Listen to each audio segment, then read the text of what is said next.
तो सम्मा सम्बुद्धस्ස नमो तस् भगवतो अरहतो सम्मा सम्बुद्धस्ස नमो तस् भगवतो अरहतो सम्मा सम्बुद्धस्ස. දැයි තයෝ ධම්ම සූත්‍රයේ අපි දැන් විස්තර කරගෙන ආවා තර සීමාවක්. ඒ මොකද්ද?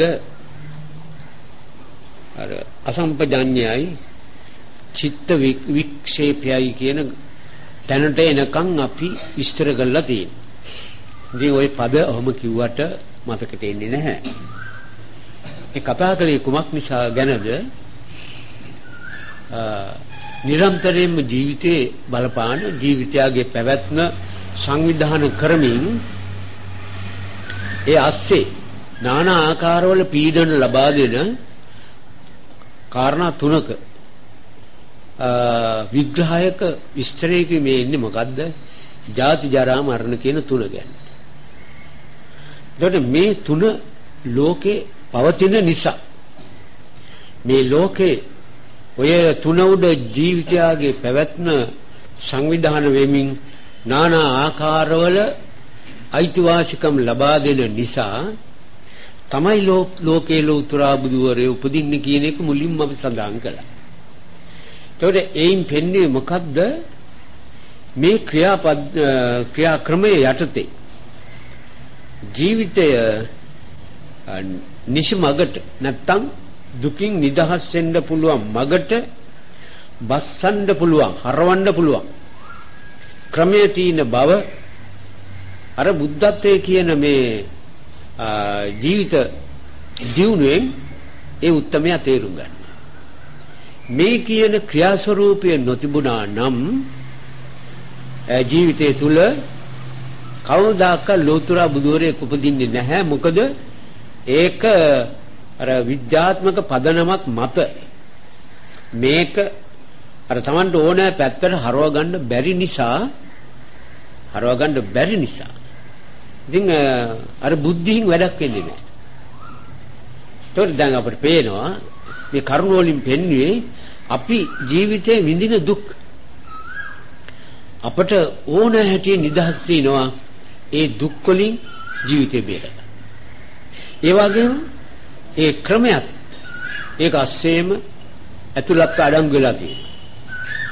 මේකේ එකම පාඩුව වෙලා තියෙන්නේ ඒ ක්‍රමය අපේ ජීවිත තුළට වැද්ද ගැනීම සඳහා ඒ පිළිබඳව නිසි අවබෝධය අපි ලබන්නේ නැති කමයි මේකට වෙලා තියෙන්නේ. ඒකට දැන් මේ අවබෝධය ලැබීමට নানা ආකාරවල සූත්‍ර වලින් ඒ උදව් දෙනවා. මේ සූත්‍රයෙන් පෙන්වන්නේ ඒ මට්ටම් වලින් ඒ කියන தত্ত্বය මගහරවා ගන්න සමාජයේ සසරට වැටිච්ච සත්‍යය ඒ එක එක කොටස් වලින් හෝ ඉස්සරහට එන හැටි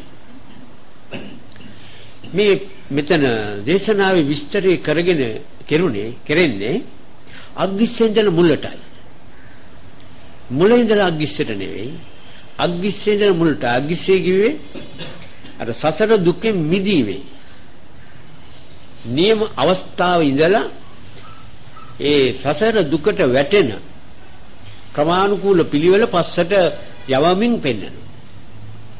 එතකොට දැන් මුලින්ම පෙන්නවා රාගද්වේෂ මෝහ නැති වෙච්චාම නැතිකොලොත් ජාති ජරා මරණයි කියලා. ඒ රාගද්වේෂ මෝහ නවත්තනයි කියන්නේ කොතනද? රහත් වූ තැන. එතනයි ජාති ජරා මරණ නවතපු තැන. ඒතකොට ජීවුණු මට්ටමක ඡායාව ඉස්සරහට දාලා ඊළඟට ක්‍රමයෙන් පස්සට එනවා අපි ඉන්න තැන කොතනද කියලා තම තමන්ට හොයාගන්න. එක පුජ්‍යව සමාජයේ ඒ පුජ්‍යලයන්ගේ පන්ති තියෙනවා. පන්ති කියන්නේ ඔහුගේ වැටහීම් හැඟීම් ක්‍රියාවන් සංවිධානය වෙලා තියෙන එම අවස්ථාවේ තත්ත්වය. ඉතින් යා ඉස්සරහට එන්න ඕනේ ඒවා පහු කරමින්. ඒ කියන්නේ උප්පත්තියම හොඳ විදිහක් ලෝකේ ඇති උනේ නැහැ. උත්පත්තිය නරකම අපිරිසිදුම සංවිධානයක් ඒක ඇතුලේ තියෙන්නේ. ක්‍රමයෙන් ඉස්සරහට එනකොට අර පන්ති පහු කරගෙන අර කියන රාගද්වේෂ මෝහ කියන මේ ප්‍රධාන කරුණු තුන නැති කරන තැන දක්වා හොයනවා. ඒතකොට මේකෙන් පේනවා කවුරුත් ওই මාර්ගයේ එන බව. නමුත් එක එක්කෙනා පරක් වෙනවා පස්සට යනවා ඒවා සිද්ධ වෙන්න පුළුවන්. ඒක ඉතින් ස්වභාවික දුර්වලකම් වල බලපෑම. ඒතකොට ගිය පාර අපි එන්නවා මුට්ට සච්ච අසම්පජඤ්ඤ චේතසෝ වික්ඛේපෝ කියලා අර කියන තත්ත්වයට කිට් වෙන්න බැරි ඉඩ නොදෙන එතෙන්ද කිට් වෙන්න මොකද්ද අර ජාති ජරා මරණ කියන ඔය ක්‍රියාපද්ධතිය තුඩ ජීවිතයගේ පැවැත්ම නානා දුක් වලට හරවන එතන මකන් ඒක නැති කරා එන්න කිට්ටු වෙන අවස්ථාවකදී තියෙන එක්තරා දුර්වල අපට කිට්ටු වෙන්න ඉඩ නොදෙන එක්තරා දුර්වලකමක් තමයි මේ ගිය පාර පිස්තර කියන්නේ. ඒක කිව්වේ මොකද්ද? හැම වෙලෙම හැම එකකම ඇත්ත වහන. ඇත්ත වහන එක තමයි අර මුට්ට සත්‍ය කියලා කියන්නේ. ඇත්ත වහනේ කිව්වේ දකින අහන ආග්‍රහණය කරන රස විඳින ස්පර්ශ කරන හැම එකකම අපි පිළිගන්නේ එහි ඇත්ත නෙවෙයි. එහි පවතින ස්වභාවික ඇත්ත. අපි ඇත්ත වැහිලා නිසා අපි මේ අවස්ථාවේ අපට වැටහෙන ප්‍රමාණයෙන් හිතනවා ඒ ඔක්කොම බොරු. අයින් කද්දේකට නිදසුණක් කිව්වොත් යම් කෙනෙකුගේ ගුණවත්කමක් දැක්කා. ඒ ගුණවත්කමක් දැක්කා. එයා පිළිගන්නවා දකින මිනිහා පිළිගන්නවා එයා හොඳ කෙනෙක් ඇති. එයා හොඳයි කියනවා. ඉතින් ඒකේ ඇත්ත එයා දැකලා නැහැ. මොකද? එයා හොඳ කාටද? එයා කියන්නේ මට හොඳයි එයා කියලා. නමුත් එයාටයි හොඳ. ඔහුගේ ගුණවත්කම ඔහුගේ ජීවිතේට. ඒ දැක්ක මිනිහට හොඳ වෙන්නේ ඒ ගුණවත්කම තමා ළඟ සංවිධානය වුණොත්. ඒකට එයා දැක්කේ හොඳයි කිව්වේ එයා මට හොඳයි. හොඳයි කියන්නේ ඒකමයි. ඒකට එයින් පෙන්නේ මොකද්ද? එයාට වැරදිලා කියන එක. තේරුණාද? එයාට වැරදිලා. අපි හැම වෙලේම වැරදිලා. ඒකට යම් කිසි කෙනෙක් හතුරෙක් ඉන්නවා. එයා කියනවා එයා මට හතුරුයි කියලා. ඒකට එයා මට පීඩා දෙනවා. එයා පීඩා දෙනවා නෙමෙයි ඒක ඇත්ත වෙහිලා. ඒ මොකක්ද? මම යා උදව් කරගෙන මම පීඩා ලබනවා. පීඩා විඳිනවා. මම පීඩා සංවිධානය කරනවා. ඒක මගේ වරද. මමයි හතුරා මට. එයා නෙමෙයි. ඒ මොකද?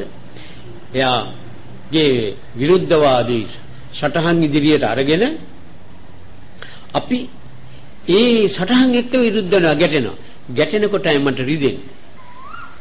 එහෙම ගැටුමක් නැත්තම් මේ ලෝක ධාතුවේ ඔක්කොම තරහ වුණත් අමනාප වුණත් කිසිම ප්‍රශ්නයක්. එයාට තරහ එයාට දුක් දෙන්නේ එයයි. එතකොට ඒකෙන් පේනවා හැම වෙලෙම දවසේ සම්පූර්ණ මිනිත්තු ගණන ඔක්කොම අපි දුකෙන් පාවිච්චි කරනවා. දුක් විඳින්නේ අර වැරදි පිළිගැනීම උඩයි.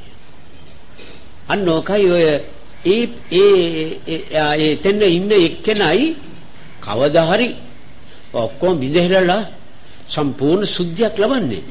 මේ එක්තරා සීමාවක්. දැන් එතකොට අපි ඉන්න සීමාව අපිට දැන් මේකෙන් පේනවා. අර ඇත්ත වැහිච්ච සීමාවේ අපි ජීවත් වෙන්නේ. ඒ වගේම කිසිම අවස්ථාවක අපට ඕන දේ සංවිධානය කර ගැනීමට අපේ ඉදිරිපත් වීම නැහැ. අසම්පජාඤ්ඤ. ඒ අසම්පජාඤ්ඤය කියන්නේ හැම අවස්ථාවකම බලන අහන ආග්‍රහණය කරන මේ හැම අවස්ථාවකම අපි සැප විඳින ආකාරයෙන් අපි සංවිධානය වෙලා නෙවෙයි ඒ දේ ආශ්‍රය කරන්නේ. අපි බලාපොරොත්තු වෙන එයින් අපට සැපක් ලබන්න. එයින් අපට සැපක් ලබන්න. එහෙම කිසිම වගකීමක් හෝ පුළුවන් කුජලයක හෝ වස්තුවක් හෝ දෙයක් හෝ කිසිවක් මේ ලෝක ධාතුවේ නැහැ. තවත් කෙනෙකුට සැප දෙන්න පුළුවන් වස්තුවක්. දැන් මොනවා සංගීත භාණ්ඩයක් ශ්‍රී ලංකන්නකොට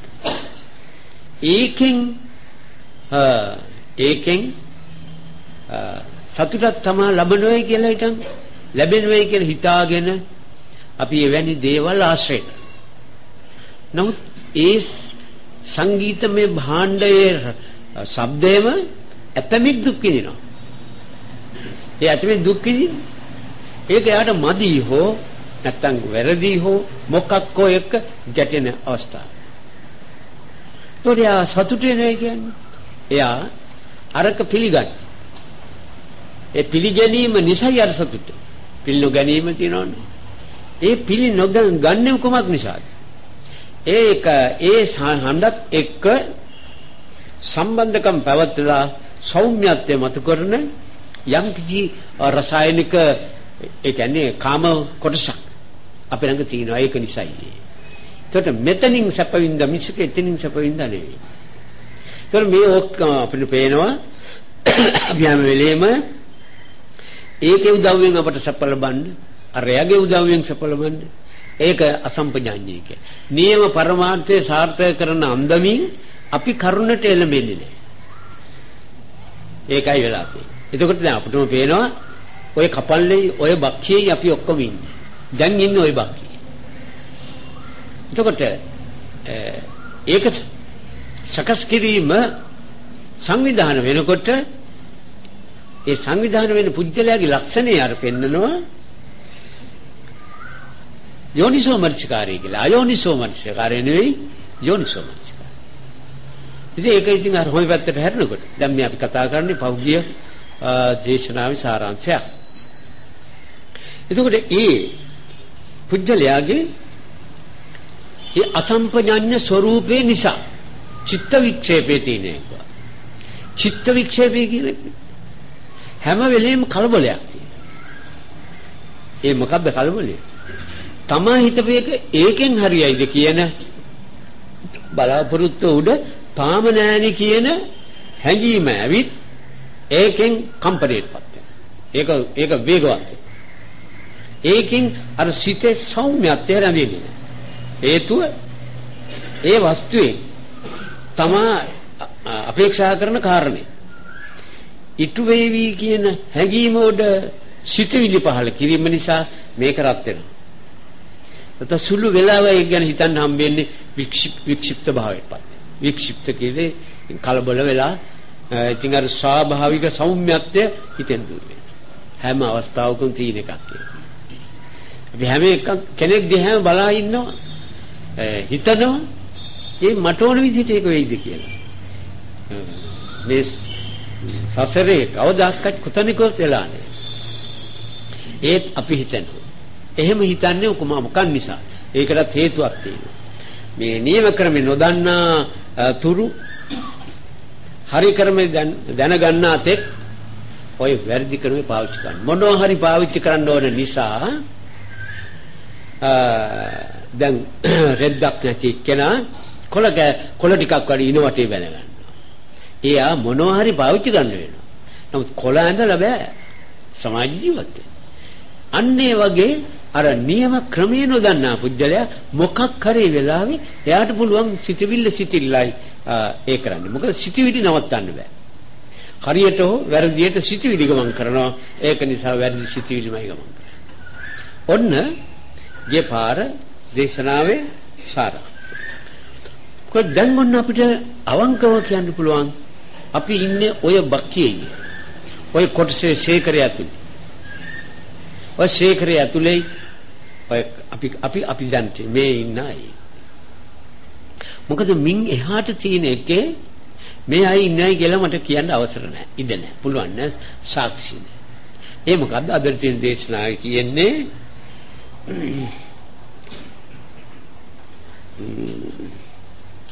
අරිය නාම දස්සන මේතං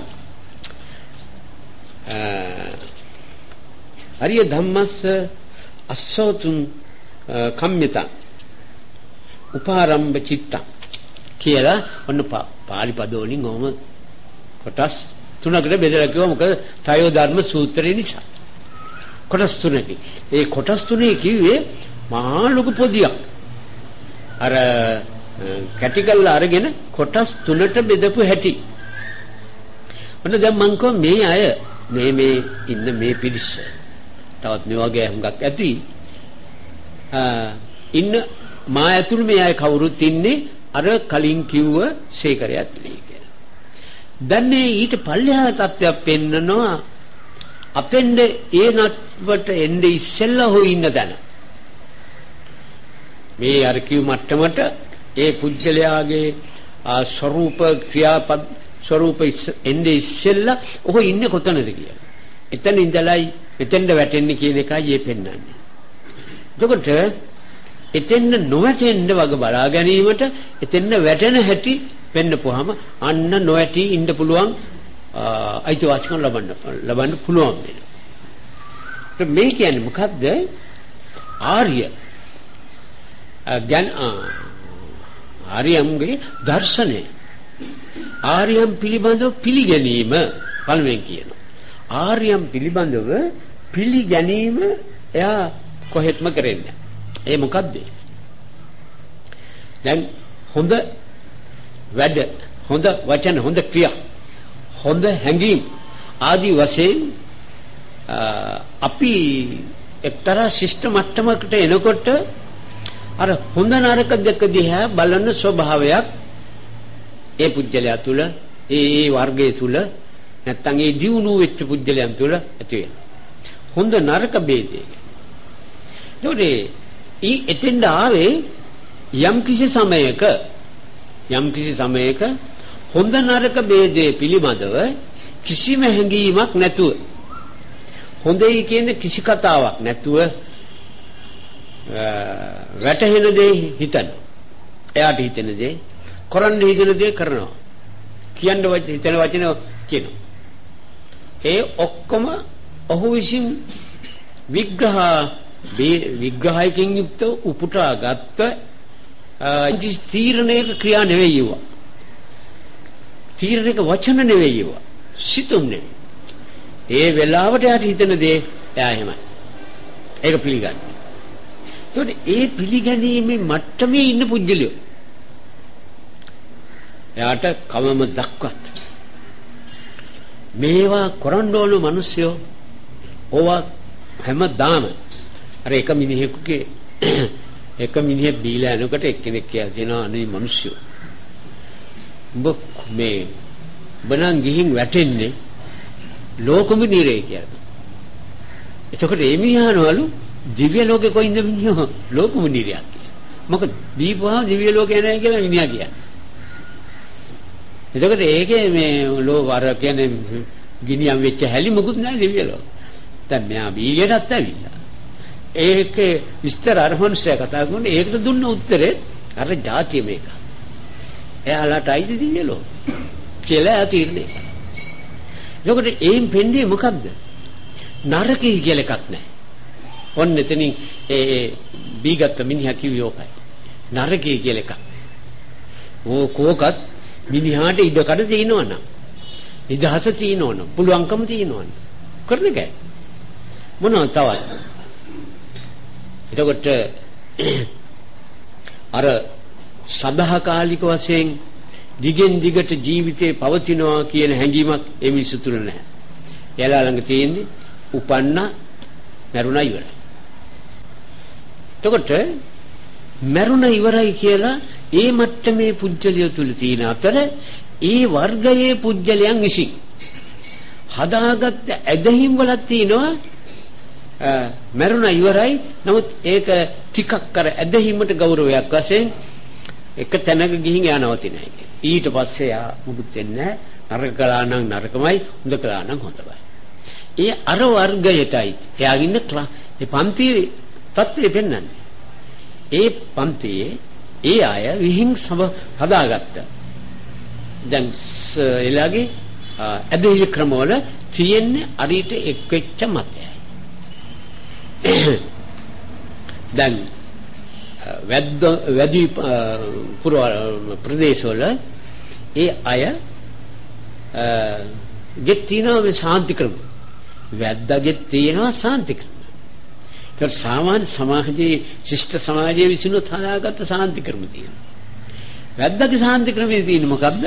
අර කොළවඩවල ඔක්කොම එල්ලගෙන උඩ පැනලා සිහි නැති වෙනවා. ඒ කියන්නේ තෙහෙට්ටුවට ඒකට කියන්නේ ආරූඪ වෙනවා කියලා. ඒක ඔය කැලේ ඉන්න එලා නම් කරපු යක්කු ඉන්න. ඒ අය ආරූඪ වෙනවා. නමුත් අර එයාගේ ශාන්ති ක්‍රමේ අර අනිත්‍ය කම්පණය කරන ක්‍රියාවක් අර වැඩි ශාන්ති ක්‍රමවල තියෙනවා. සාමාන්‍ය ශිෂ්ටත්වයට හරවපු හැරිච්ච පුජ්‍යලයන්ගේ ශාන්ති ක්‍රමවල තියෙන අනිත්‍ය සනසනේ. ඒ අය ගාව තියෙන කම්පණයටපත් කරනවා. ඒකට මේ දෙගොල්ලන්ගේ ජීවිත සීමාවල් අපට හොඳට පෙන්වනවා. ඒකට දැන් මේ පෙන්වන්නේ අර ලෝකේ හොඳයි නරකයි කියන ආර්ය ධර්මවල ආර්ය පුජ්‍යලිය පිළිබඳව ආර්ය හැසිරීම පිළිබඳව යමෙක් කුට වැඩි හිතේ ගණන් ගන්නේ නැත්තම් ඒවා ඊතරම් සැලකෙන්නේ නැත්තම් ඒ පුජ්‍යලයාගේ අර එයා දැන් එන උපතේ ඉඳලා එයා එන මගේ එක්තරා සංදිස්ථානයක සටහනක් එයා ඉන්න සංදිස්ථානයේ පෙන්නනවා. දැන් අපි තාම නෑ උතෙන් ආවේ අපේ පන්තිය මෙහෙමයි. කොහොමද? අපි ඕව එකක්වත් ගණන් ගන්නෑ. හිතෙන දේ කොන්නවා වෙන දේවල් බාර ගන්නවා. මේ ඊට වඩා දෙයක් හිතන්නවත් කරන්නවත් කියන්නවත් අපිට දන්නේ නැහැ කියලා ඔහුගේ පන්තිය තමයි ඒ විග්‍රහ කළා ඔහු ලෝකයා හමුවේ තබන්නේ. ඒතකොට හොඳ ගුණ ධර්ම ගැන යාට කතා කරන්න හිතන්න බෑ. ඊළඟට පෙන්නනවා ආර්ය ධර්ම පිළිබඳව ඇසීමට හෝ ඒවා පිළිබඳව සිටීමට ඇසීම සිටීම දෙකේම අර සෝතද්්වාරයෙන් කරනවා. යම් කිසි කෙනෙකුට දවර මං විදිස්ලා කියලා දිනා මෙහි අර කෙනෙක් හිටියා. එයා ඉතින් බොහෝම සන්තෝෂෙන් සුවඳව කතා කර ඉන්නවා.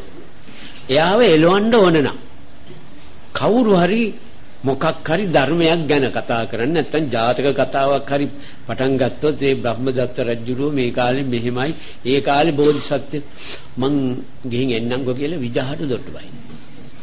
මිනිහා ඉතින් පස්සවන්නකොල යනවා. හරියට මිනිහට තුවක්කුවක් එල්ල කළා වගේ. ඒ තරම් විසයි මිනිහට මේක. හැබැයි අල්ලපු ගෙදර විත්‍යයි ඊන් එහා ගෙදර විත්‍යයි කතා කරනවා නම් මිනිහා හක්කේ තියෙන බුලත් ටික දොට්ට අරන් කකා ඒක අහනවා. බුලත් හොක්ක මහ මහතයි. ඉතින් ඕකත් පොඩ විකනවා. නමුත් අර එකක් කියනවා නම් ඒ ඔක්කොම අරන් විකනවා සන්තෝෂෙ වැඩිකම. ඔන්න ඔයෙන් පෙන්වන්නේ මොකද්ද? අර ආර්ය ධර්ම ඇසීමේ තියෙන දුබලත්වය. කාගේද වරද? ඔන්න අර බුදු පියාණන් වහන්සේගේ අනාත්මවාදයේ තියෙන පැහැදිලි ඔප්පුවීම හොඳටම පෙන්නනවා.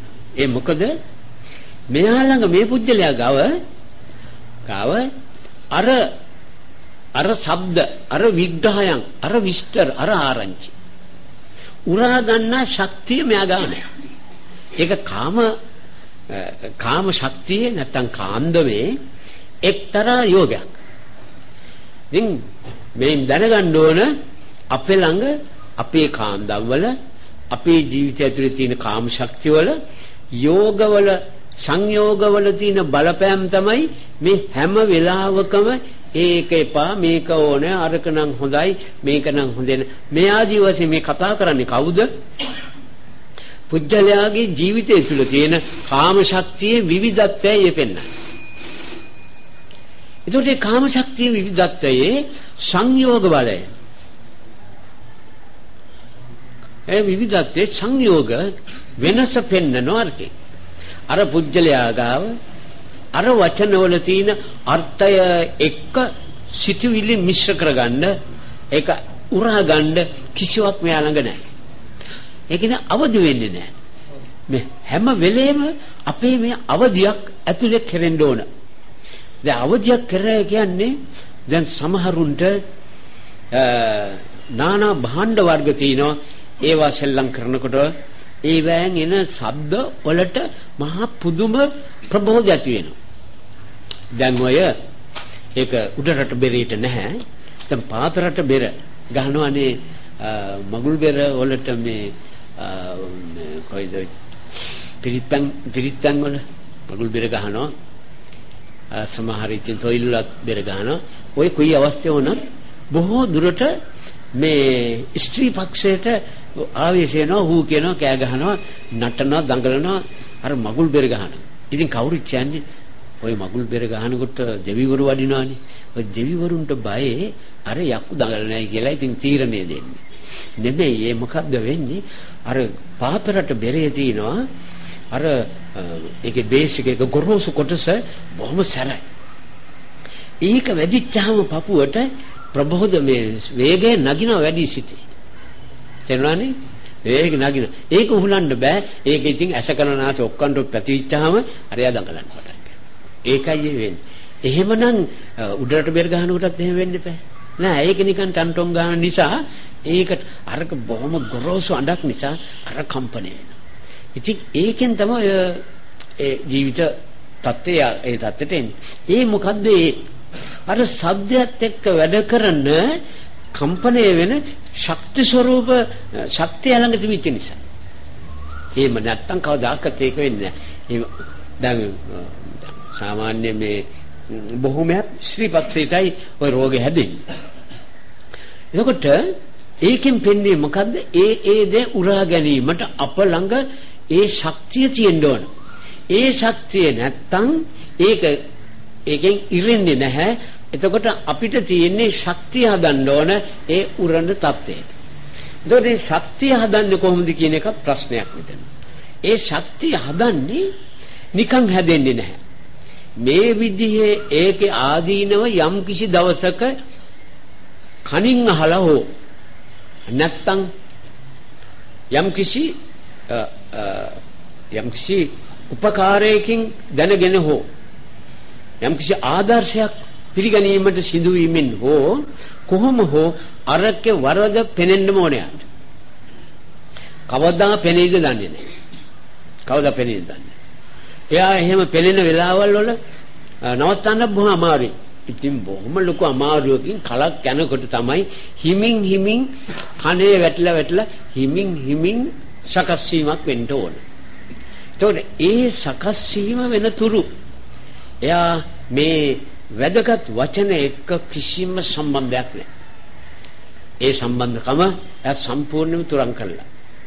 එයාට මේ අසභ්‍ය නරකේ කියලා සම්මත නරක හැඟීම් පහළ වෙන අදහස් එක්ක එයා නිරන්තරවම සම්බන්ධකම් පවත්වන්න ලොකු උනන්දුවක් දක්වනවා. එතකොට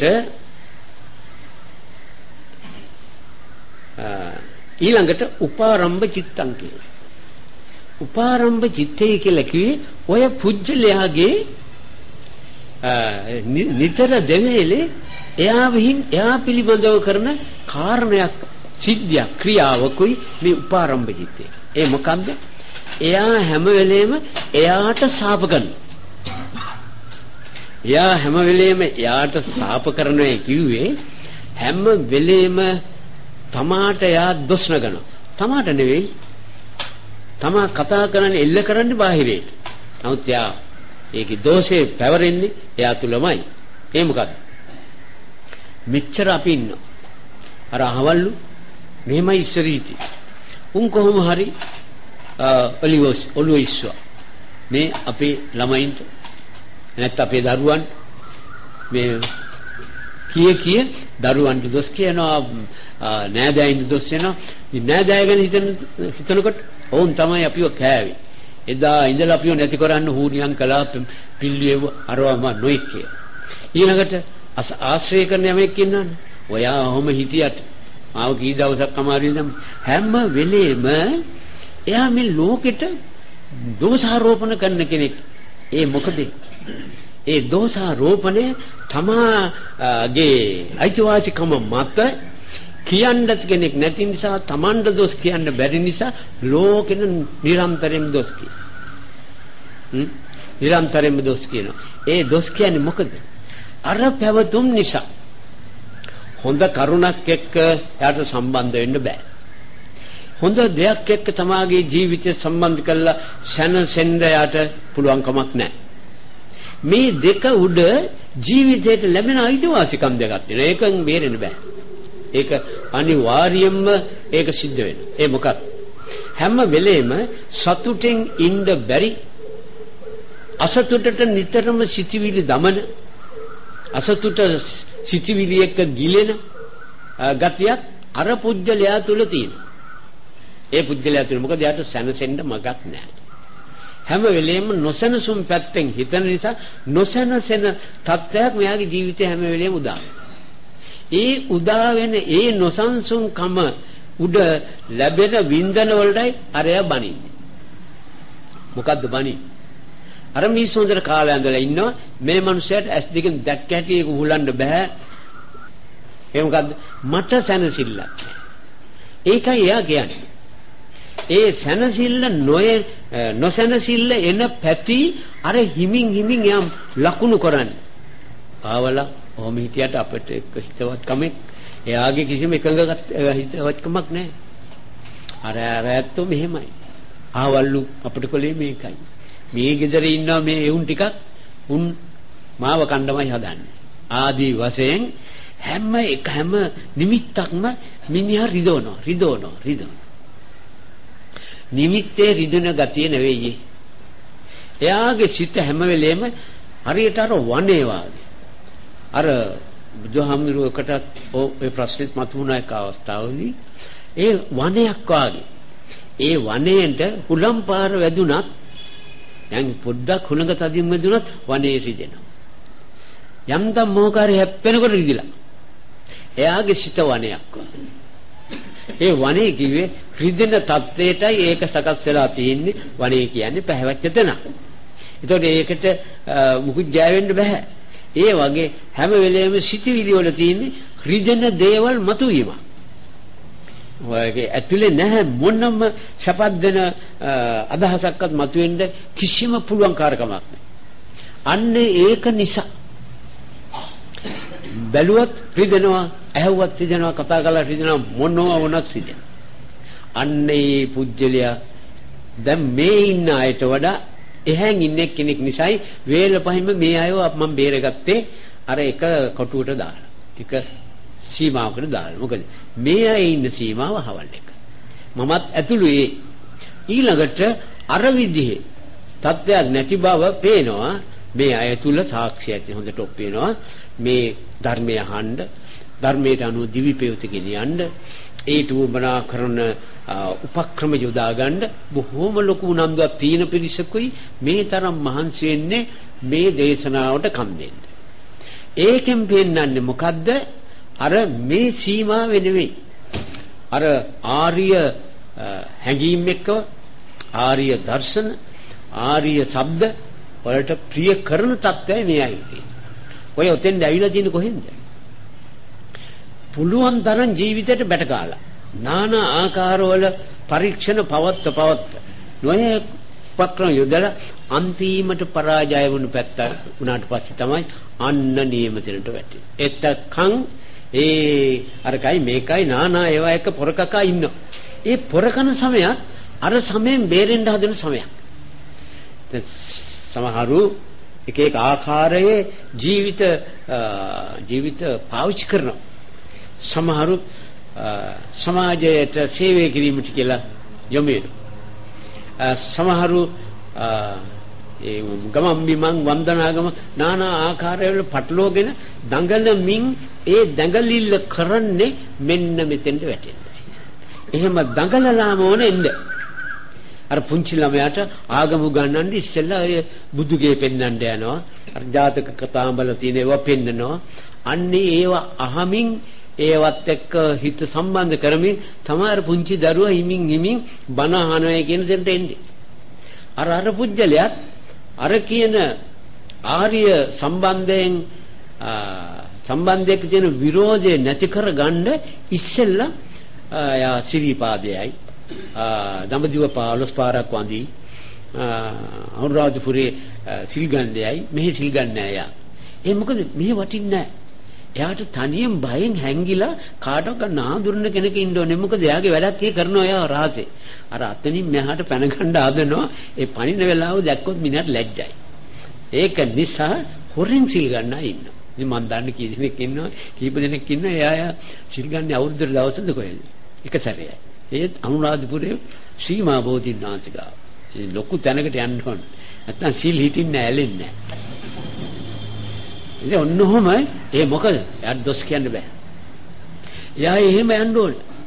එහෙම නැත්නම් කොහේ හරි විරලකවත් හැංගිලා ඉඳගෙන මෙතනින් පැන ගන්න ඕනේ. ඒ පයින්ව පෙන්නන්න කවුරුත් ඉතින්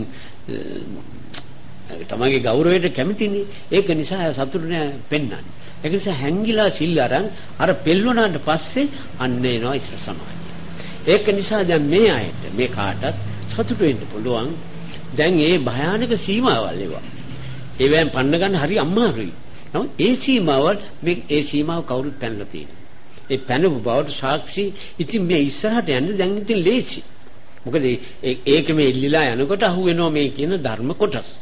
ඒකට ඔන්න එක මට්ටමක් ඒ පෙන්වේ අර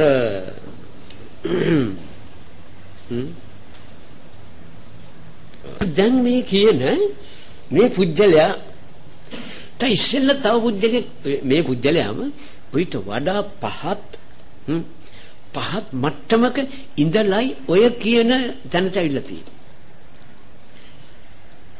මොකද්ද ඔය ඉස්සෙල්ල තියෙන ඔයිට එහාන් තියෙන ජීවිතත් හැම වෙලේම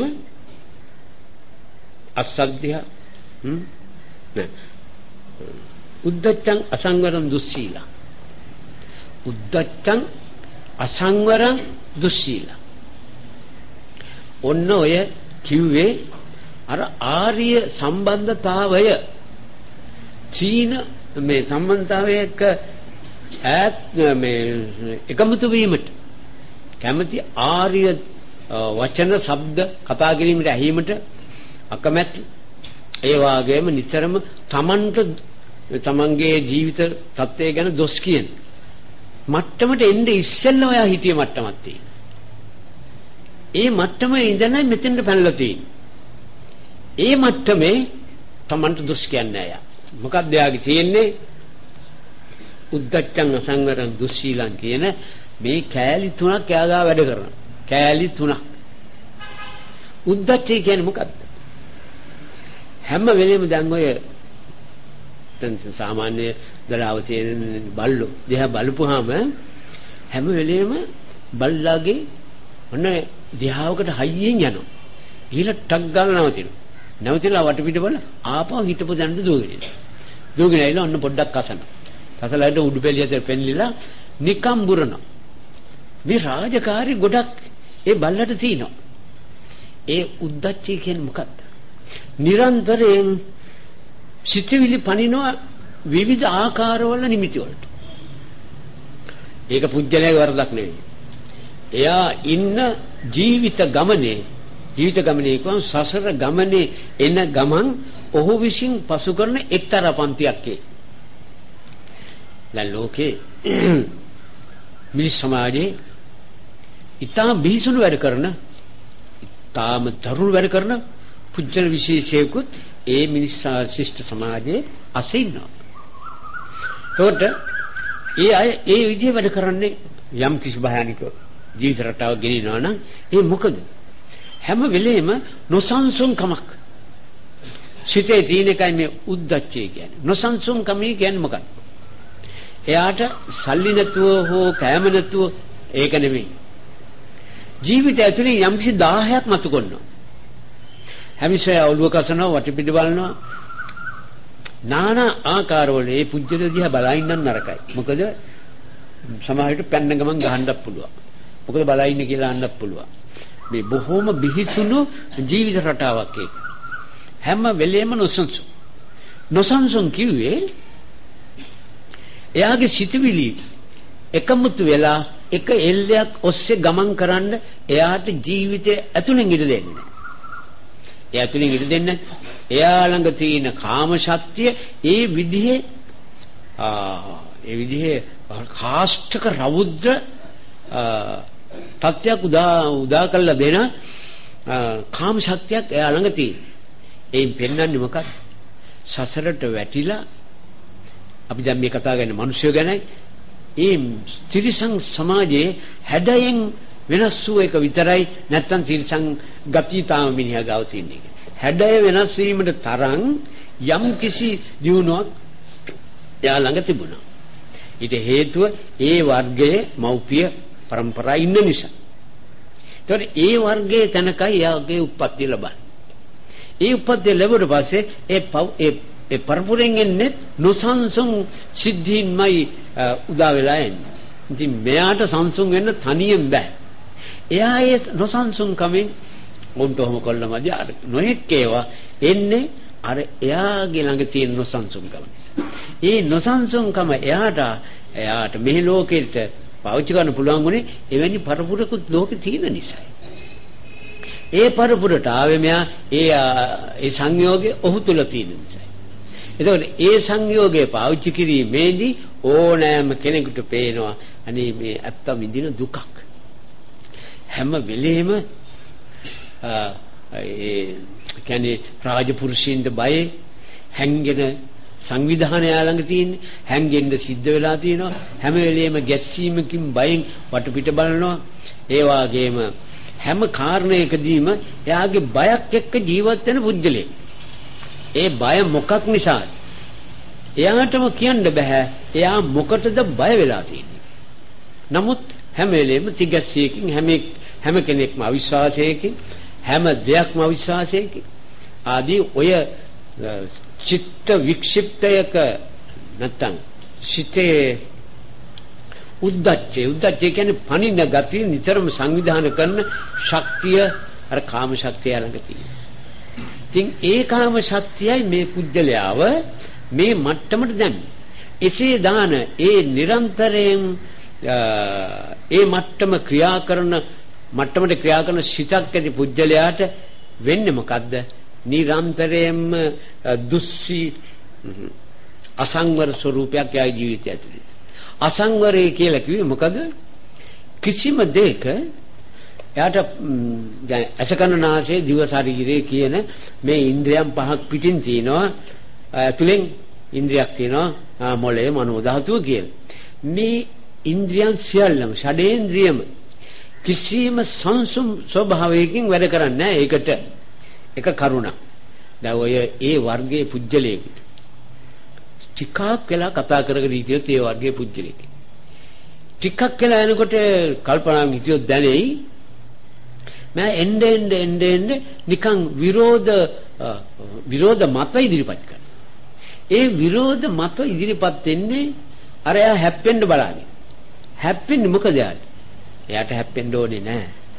එන්නේ අර චිත්ත වේගය වැඩි වෙනකොට ඒ චිත්ත වේගයේ අංශක ප්‍රමාණයේ හැටියටයි අදහස් වැඩ කරන්නේ.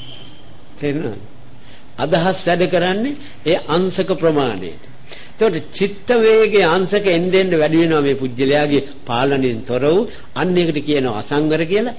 චිත්ත වේගය වැඩි වෙන්න ඒ ඌෂ්ණ අංශකයට අනුව අන්න එයාට වචන පාවිච්චි කරනවා. මේකට සාක්ෂියක් වශයෙන් නිදසුනක් කියනවා නම් එයා ඇහුවොත් තමසි කොහෙද ඔය ගියේ කියලා ඉස්සෙල්ලා සුවඳ කතා.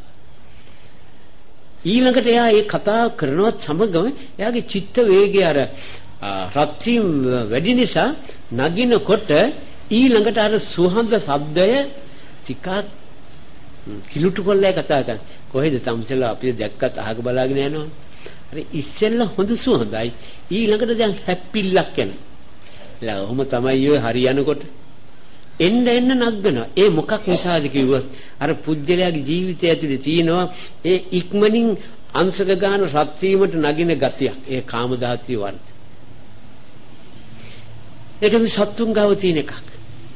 ඒක තමයි අර කිව්වේ අර සත්ත්ව විවේකයෙන් යන්තම් හැදේ වෙනස් වුණා විතරයි සත්ත්ව මේ මෙවයක සාම මිනිහාගා වැඩ කරන සෙව්වක් ඔය පෙන්නන්නේ.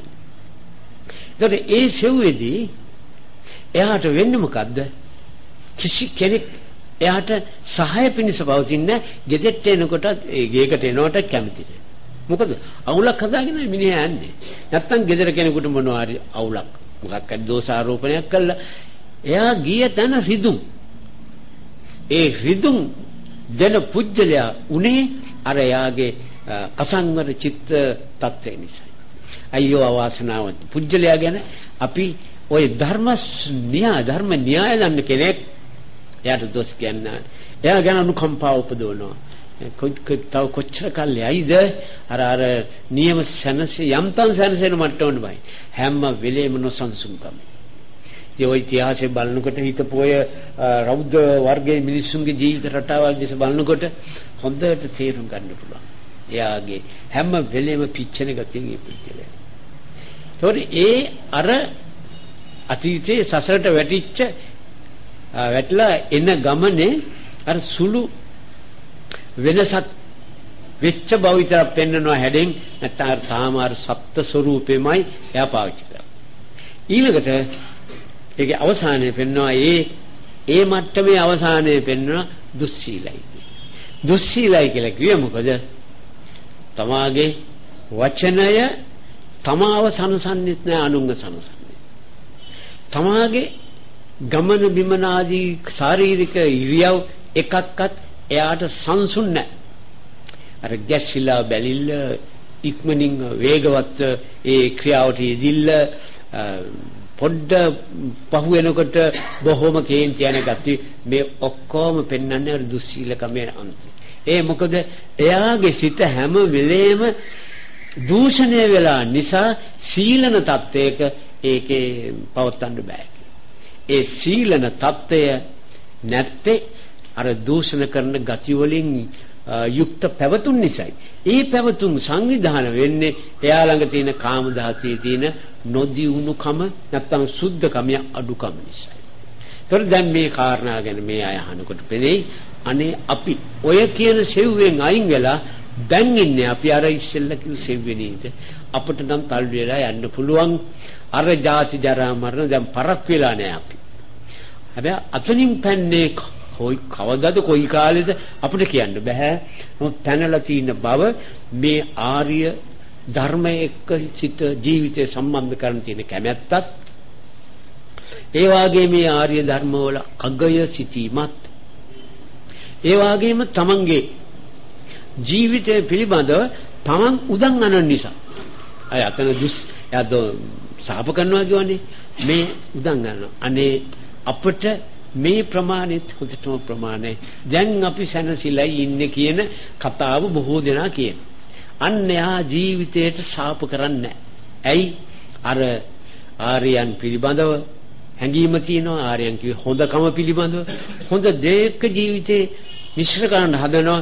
ඒ කෙරුවාව නිසා ඒ කාන්තේ මේ ආර සැනසෙනවා. සැනසෙන කියන්නේ අනේ මට යන්තම් ඇති ඉතින් කොච්චර රට ලෝකේ කරදර තිබුණා මම එක්තරා ප්‍රමාණයක සැනසීලා නේද කියලා මා හිතනවා මෙතන ඉන්න කාටවත් කියන්න පුළුවන්කම ඇති. හොඳයි පින්තුතුනි දැන් නම් ඉතින් වෙලාව සම්පූර්ණයි. ඔන්න එක්තරා කොටසක් මම අදත් සම්පූර්ණ කරලා දුන්නා. දැන් ඉතින් යම් කිසි ප්‍රශ්නයක් මොකක් හරි අහන්න තියෙනවා නම් අහන්න පුළුවන්. ස්වාමීනි අර සම්දීදනිකම් පුරුෂත් සෙට්ටම් කියන විද්‍ය කෙනෙක් හොඳ පැත්තට හරියට කියන්නේ ඔය ඉස්සල්ලට වැටෙනවා. ඔය දාවේ සම්දීදනිකම් පුරුෂත් සෙට්ටම් තමයි ඔහෙලාට වෙලා තියෙන්නේ. ඒකේ උදියේ තමයි ඔය ඉන්නේ. ඈ ඔය අද කියපු මට්ටම් පැනලා අර ආර්ය ධර්ම එක්ක සම්බන්ධකම් පවත්වන අවස්ථාව තමයි සම්බිද්දෙත්ත පුරිසස්ස. හොඳයි ඒක ප්‍රශ්නයක් ඊළඟට මොනවද? තව මුකුත් නෑ වාගේ. හොඳයි පින්නතුනේ තව කාරණයක් කියන්න තියෙනවා. මේ ඉතින් වැඩි හරියක් මෙතන තරුණ සංවිධානයේ අය ඉන්නේ. දැන් වෙසක් උත්සවයේ අපි ඉතින් ආරාධනා පත්‍රික ලැබෙයි. නමුත් අපි විශේෂයෙන් මතක් කරන මෙවැනි අයට අපිව මතක් කළ යුතුයි. මොකද්ද? දවස් 3ක් මෙතන සිල් සමාදන් වෙනවා. දවස් 3 සිල් සමාදන් වෙනවා කියන්නේ ඉතින් ප්‍රයෝජනයක් ලැබෙන විදියට ඒ දවස් 3ට තමන්ගේ ජීවිතය සම්බන්ධ කිරීම. ඒ නිසා ඒක ඒ නියම ප්‍රයෝජනය ගැනීම සූසී කියලා මතක් කරනවා. ඒ වගේම දැන් පළවෙනිදා විශේෂයෙන් අර එකට උමනා කරන මඩු ගිහිල්ලාම තියෙනවා. ඉතින් නිවාඩු දවසක් නිසා පුළුවන් කෙනෙක් ඒකටත් ඇවිල්ලා සහාය වුණොත් ඒ වැඩ පහසුවෙන් කරගන්න පුළුවන්. ඒක නිකන් අතිරේක දැන්වීමක්. විශේෂයෙන් අර 3 දවස ගැන කාගෙත් සිත්තුම වෙනවා ඇති කියලා අපි නිකන් සිහිපත් කරනවා. හොඳයි. දැන් මේ කාලය තුලදී මේ පින්නතුන් ජීවිතේ තවත් දැනට ඉන්න සෙව්ව පන්නලා ඊට වඩා උසස් සෙව්වකටපත් වීමටයි මේ තරම් මේ කාලය ගත කළේ. එම නිසා ඒ පිළිබඳව සතුටු වෙන්නා වූ ලෝකපාලක ශාසන පාලක මේ ස්ථානයටත් අන්‍ය ස්ථානවලට අප පැසුරු කරනා ස්ථානවලට අධිග්‍රහිත සියලුම දිව්‍ය රාජ සම්මියා මේ සතුටටපත් වේවා. ඒ ආශිර්වාදය මේ සෑම දිනකට ලැබීමෙන් මොහොතින් මොහොත ජීවිත සංසිල් උදා කර ගැනීම සඳහා හේතු වේවා. ඒ දිව්‍ය රාජ සමූහයාටත් තම තමන් නමින් නැසීමේ පරිලෝකීය මෞපිය ආදී ඥාති වර්ගයාටත් භූත පින්නතුන්ට ලෝසතුන්ට මේ හැමතෙමත් මේ ශක්තිය කාන්තේම සියලු දුක් නිවාරණා වූ නිර්වාණ ධර්ම අවබෝධයට හේතු වේවා යන සිත ඇති කරගෙන එත්තාවතා චම්මේ කියන ගාථාව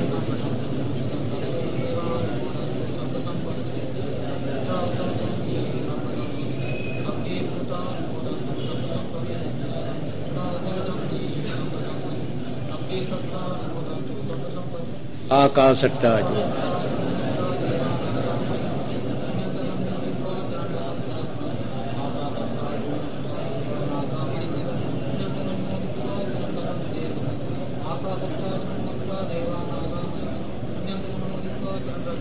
ඥාතීන් පින් දෙන්නේ ධම්මේ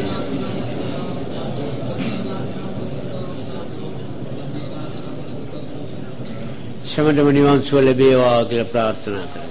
අභිවාදන සීලිස්ස නිච්ඡං වද්ධාපචායනෝ චත්තාරෝ ධම්මා වඩ්ඩන්ති ආයුවන්නෝ සුඛං බලං ආයුරාෝග්‍ය සම්පatti සග්ග සම්පatti මේවච අතෝ නිබ්බාන සම්පatti විනාතේ සමිජ්ජතු.